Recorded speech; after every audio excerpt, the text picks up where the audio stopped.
fodboldklubber, og det er så få, at de må hente hjælp i udlandet for at få den fornødne træning.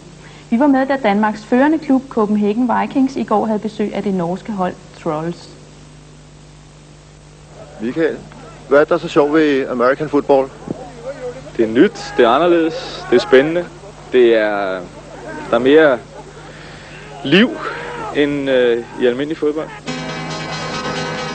Selvom American football på det nærmeste er USA's nationalsport, så er det kun 1,5 år siden, at den dukkede op her i Danmark. Den første danske klub var Copenhagen Vikings, og den har siden sin fødsel arbejdet ihærdigt på, dels at skaffe nye medlemmer, og dels at sikre sig nogle rimeligt fornuftige træningspartnere. Og at der er behov for begge dele, fik man rigeligt bevis for i går, da vikingerne havde besøgt det norske mesterhold Trolls for Oslo. Vi er i starten af første halvleg, og det er nordmændene i sort, der er i angreb. Nordmændene har kæmpet sig helt ned til vikingernes 10-meterlinje og har nu 4 forsøg til at nå ned til vikingernes målfelt og score et touchdown, der giver 6 point. Og det lykkes let og smertefrit. Trolls får sit touchdown og bringer sig i spidsen med 6-0. Og efter at Trolls har bragt sig yderligere foran på extra point, er vi nu sprunget frem til slutningen af halvlegen. Det er igen nordmændene, der er helt fremme ved vikingernes målfelt. En af spillerne sender bolden tilbage til quarterbacken, der på forhånd har instrueret spillerne om angrebet. Og bagfra kommer en af Trolls running backs, som i stedet for at kæmpe sig lige igennem, løber højre om vikingernes forsvarsmur, og en nyt touchdown, og Trolls er foran med 14-0.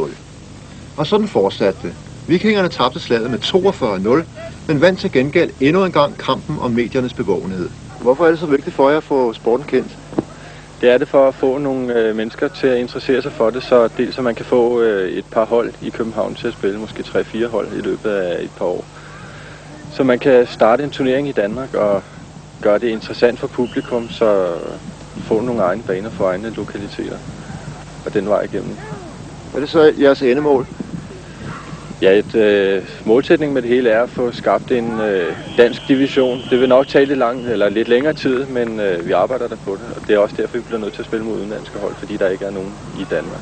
Hvor nogensinde Copenhagen Vikings at se i Københavns Idrætspark? Det arbejder vi lidt på, men det bliver nok ikke som hovedattraktion. Det bliver måske som en opvarmningskamp til, landskamp måske. Hvornår bliver I hovedattraktionen?